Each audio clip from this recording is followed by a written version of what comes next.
हिंदी कहानियाँ स्टोरी वाला। पिंकी की शादी कुछ ही दिनों पहले भारतपुर गांव में हो जाती है। एक दिन वो रसोई में काम करते करते गाना गुनगुना रही होती है। तभी उसकी सास आती है। बिजली गिराने मैं हूँ आई, कहते हैं मुझको हवा हवाई, हवा हवाई, वी वी वी वी वी।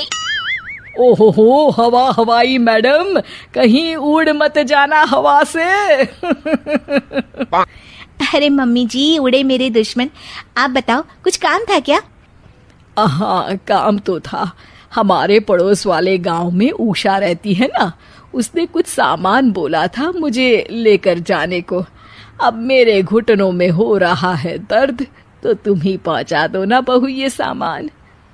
अरे वाह, इतने सुहाने मौसम में घर से बाहर निकलने को मिल रहा है, मजा आ जाएगा। ये लो बेटा, ध्यान से जाना और लौटते वक्त उस गांव के कुल देवता के मंदिर में भी माथा टेक आना।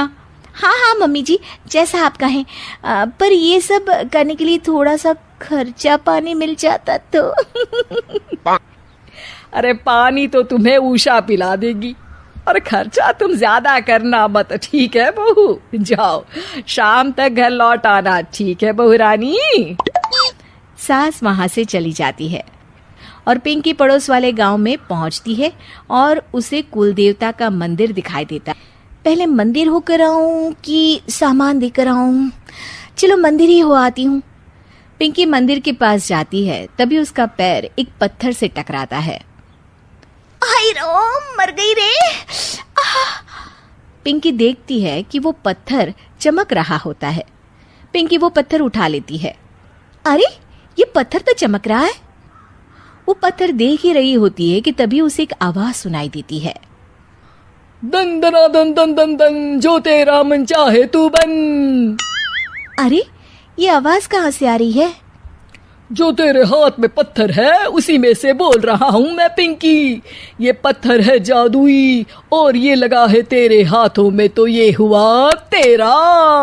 अब तू जिसके रूप में आना चाहे आ सकती है। ये पत्थर हुआ तेरा। दन दना दन दन दन दन। क्या सच में ये जादुई पत्थर मेरा हुआ?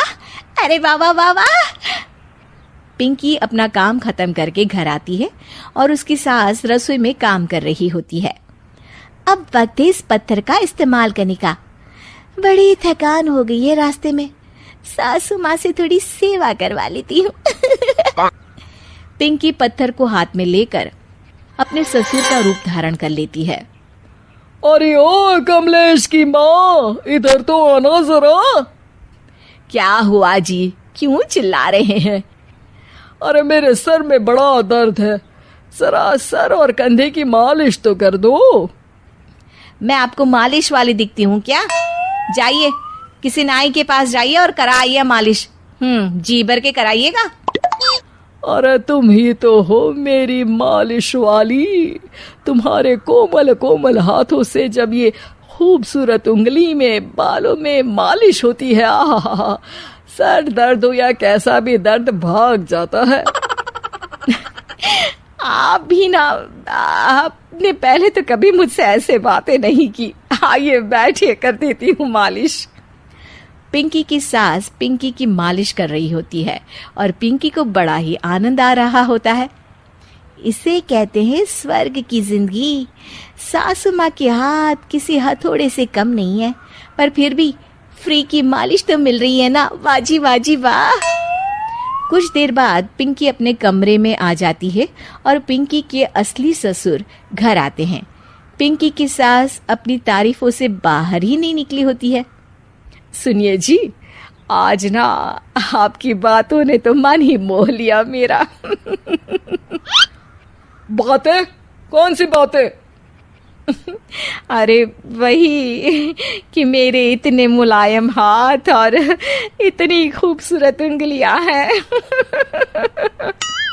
ससुर जी को तो कुछ भी समझ में नहीं आता और पिंकी वहां आकर चुपके चुपके उनकी बातें सुनकर आनंद ले रही होती है।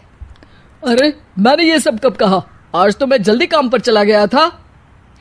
अरे अभी मैंने आपकी मालिश की अपने इन्हीं कोमल हाथों से। कोमल और तुम्हारे हाथ? अरे कमलेश की माँ, तुम्हारे हाथ तो इतने सख्त हैं कि अखरोट ही तोड़ दे। मैंने तो आज तक तुमसे इसलिए मालिश नहीं करवाई।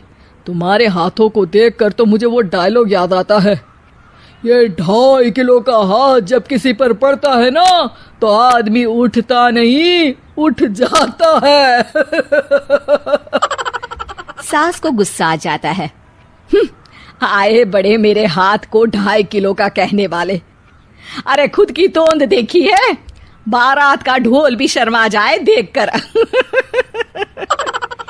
पिंकी उन दोनों की बातों से हंसी रही होती है कि तभी वहां कमलेश आता है और वो बहुत परेशान होता है।